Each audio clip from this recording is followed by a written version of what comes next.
नमस्कार मित्रों, मैं आशीष सराफ एक बार पुनः आपके सामने प्रस्तुत हूँ आज ज्योतिष सीखे के नए एपिसोड के साथ, जहाँ पर हम बात कर रहे हैं मीन लग्न में राजयोग एवं नीच भंग राजयोग के बारे में। जी हाँ मित्रों, हमने जो लास्ट एपिसोड में बनाया था वह कुंभ लग्न के ऊपर था।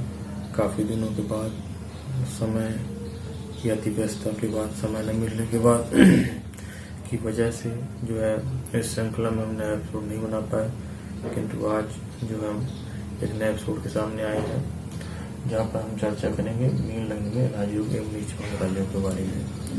जी हाँ मित्रों, जब हम आप किसी का लग्न पत्र देखते हैं तो आपको इस प्रकार का एक चक्र बना हुआ दिखता है, जहाँ पर ऊपर लग्न चक्र लिखा होता है और उसी के बाजू में एक चक्र होता है जिसे हम नवांश चक्र कहते हैं।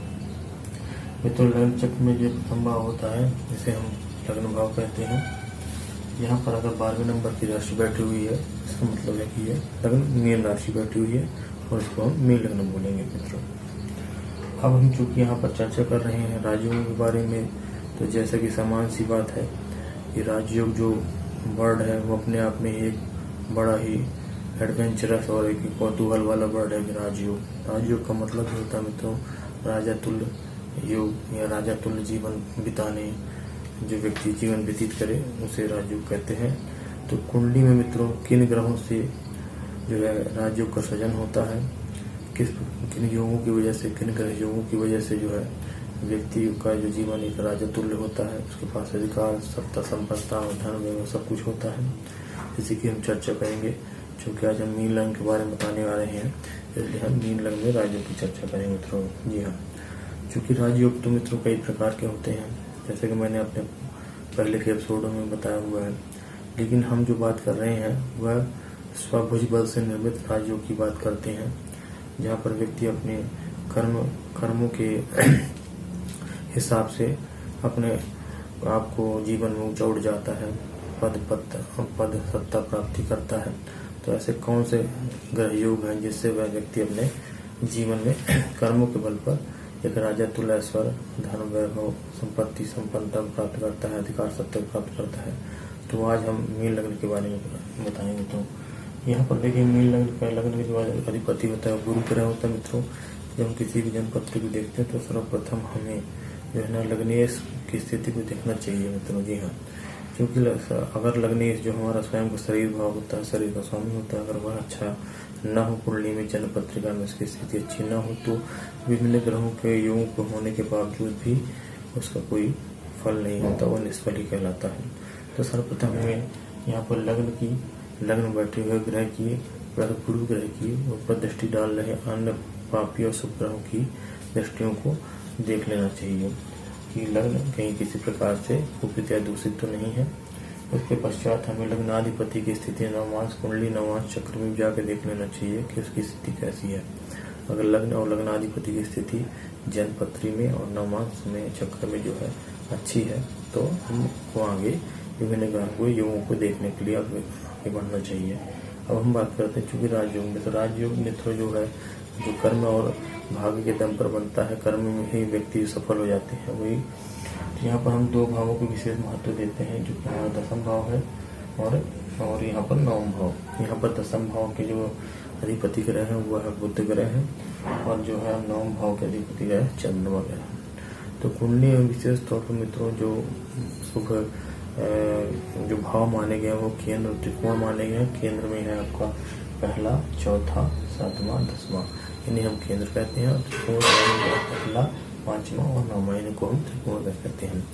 तो अगर कर्म फलों के हिसाब से अगर देखा जाए तो नवम स्थिति और दसम भाव की जो स्थिति होती है, तो अगर इनकी युति जन्मपत्री में दसम भाव में हो जाती है, यानी बुध और चंद्रमा मिलकर के दसम भाव में बैठ जाते हैं, बुध और चंद्र मिलकर के नवम भाव में बैठ जाते हैं, बुध और चंद्र मिलकर के लग्न स्थान में बैठ जाते हैं, और बुध और चंद्र की युति अगर हमारे मीन लग्न में केंद्र या त्रिकोण भाव में कहीं पर भी हो जाती है, तो एक सहज समान रूप से यहाँ पर कर्म फलित एक राजयोग का सृजन हो जाता है मित्रों।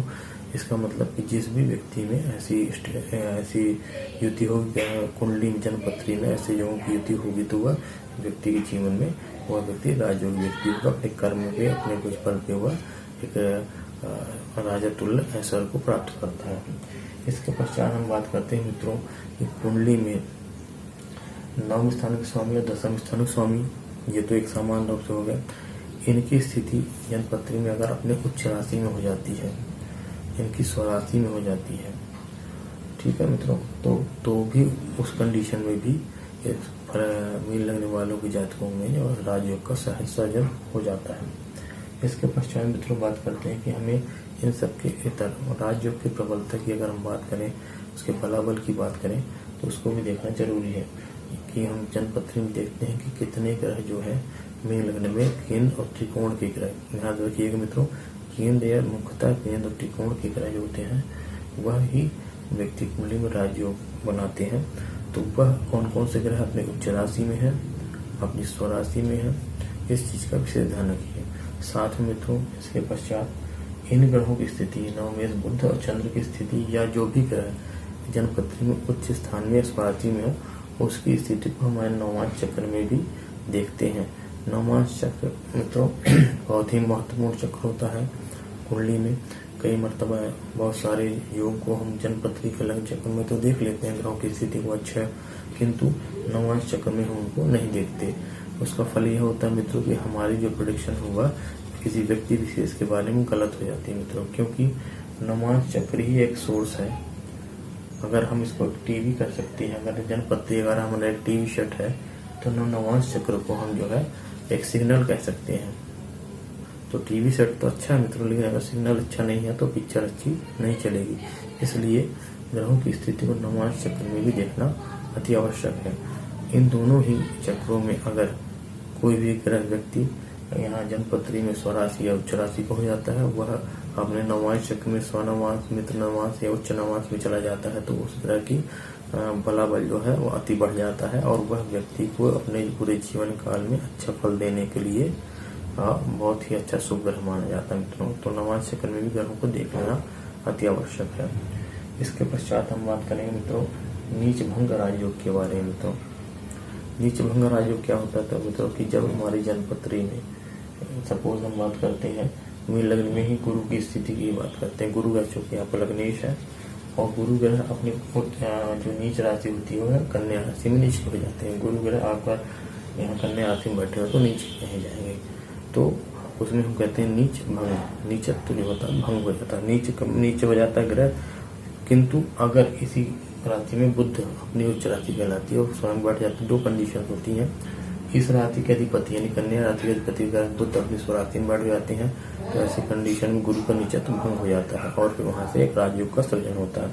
दूसरी कंडीशन होती है मित्रों की जिस ग्रह की राशि में आपके गुरु गए हैं वह नवमांश चक्र में जाकर के उच्च हो जाते हैं मित्रों। यानी कि लग्न पत्री में अगर गुरु ग्रह अपने नीच के हैं, कन्या राशि है, किंतु वह अपने वहां पर जाकर के उच्च नवमांश बढ़ जाते हैं यानी कि कर्क राशि बढ़ जाते हैं, तो भी इस कंडीशन में गुरु का नीचत्व भंग हो जाता है। ऐसी कंडीशन में बनने वाली जो राजयोग होते हैं वह नीच भंग राजयोग कहलाते हैं मित्रों।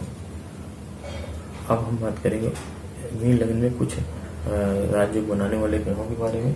तो राजयोग कारक जो ग्रह कहे गए हैं यहाँ पर चंद्र और गुरु को विशेष महत्व दिया गया है, क्योंकि यहाँ पर गुरु जो है लग्नेश या चतुर्थेश है, तो ग्रहों के स्वामी है।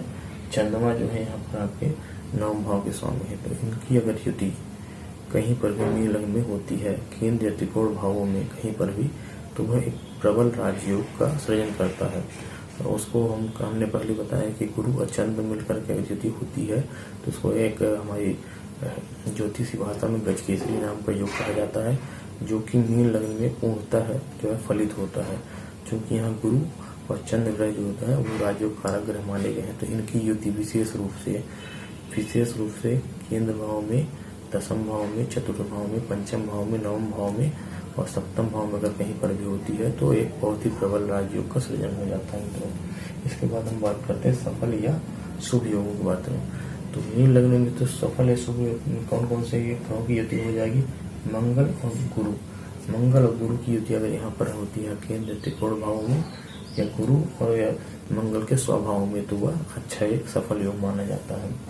दूसरा होगा गुरु और चंद्र, जो पहले बता चुके हैं गजकेसरी योग होता है, वह भी केंद्र त्रिकोण भाव में या इनकी स्वाराशिस्त भाव में होते हैं तो वहाँ पर भी ये अच्छा सफल योग माना जाता है।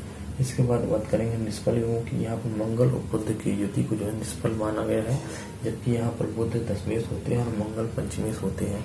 तो इसको निष्फल इसलिए माना गया क्योंकि मित्रों इनका जो है राष्ट्रक संबंध है, 6 और 8 ग्रहों का संबंध है। यहाँ से 6वां और वहाँ से 8वां, तो जो भी ग्रह अपने 6ठे और 8वें भाव में बैठते हैं वो एक दूसरे के फलों का नाश करते हैं। यह एक ज्योतिष का महत्वपूर्ण सिद्धांत है। दूसरा अशुभ योग और युति के बारे में बात करें तो मीन लग्न में अगर हम अशुभ और जो है युति की बात करें तो गुरु और शुक्र की युति का शुभ माना गया है, गुरु और सूर्य की युति का शुभ माना गया, गुरु और बुध की युति को अशुभ माना गया। वह इसलिए क्योंकि यहाँ पर कोई न कोई एक ग्रह जो है 6, 8 और 12 भावों के स्वामी होकर के है, और वह अगर 6, 8 और 12 भाव के स्वामी अगर किसी भी ग्रह की युति या संबंध बनाते हैं, दृष्टि संबंध, तो वह फलों का उन ग्रहों का उन भावों का नाश करते हैं। इसके बाद आते हैं लक्ष्मी योग के बारे में। तो मीन लग्न में अगर मंगल जो है 9वें भाव में बैठे हों, गुरु केंद्र के हो जाए, कहीं पर भी 1, 4, 8, 10, 12 में बैठे हों, और शनि आपके 11 भाव में बैठे हों, तो ऐसी स्थिति मीन लग्न वालों के लिए एक लक्ष्मी योग का सहज सृजन किया जाता है। यानी कि जो व्यक्ति वैसे ऐसा हुआ अपने उसको हमेशा लक्ष्मी माता की कृपा बनी रहेगी। तो यह रहा मित्रों मीन लग्न में आज का एपिसोड राजयोग के बारे में। राजयोग तो बहुत सारे होते हैं मित्रों, और विभिन्न भावों से अलग अलग चीज को लेकर के बनते हैं मित्रों। तो एक छोटा सा एपिसोड था मीन लग्न के बारे में। अब जो हम एक नई श्रृंखला चालू करेंगे, जैसा कि आप चूंकि ये श्रृंखला का लास्ट एपिसोड था, तो अगर आपको मेरा वीडियो अच्छा लगा हो तो मेरे वीडियो को लाइक करें, मेरे वीडियो को शेयर करें, मेरे चैनल को सब्सक्राइब करें, और अगर आपको कोई कमेंट्स हो, कोई सुझाव हो तो आप मुझको नीचे दिए गए कमेंट बॉक्स में दे सकते हैं। और अगर आपको अपनी जन्मपत्री के बारे में, अपने स्वास्थ्य के बारे में, अपने शरीर के बारे में, आप अपने धन के बारे में, अपने माता के बारे में, सुख वाहन और संपत्ति के बारे में, अपनी विद्या के बारे में, अपने कोर्ट कचहरी मुकदमों के बारे में, अपनी विवाह संबंधी समस्याओं के बारे में, अपने कर्म के बारे में और अपने भाग्य के बारे में, अपने इनकम के बारे में और अपनी विदेश यात्राओं के बारे में अगर कुछ भी जानना हो, समझना हो, तो इस वीडियो में नीचे दिए गए मेरे व्हाट्सएप नंबर पे आप मुझसे संपर्क कर सकते हैं। मैं अपने ज्ञान के आधार पर आपकी पूर्णतः मदद करूंगा। तब तक के लिए धन्यवाद, नमस्कार।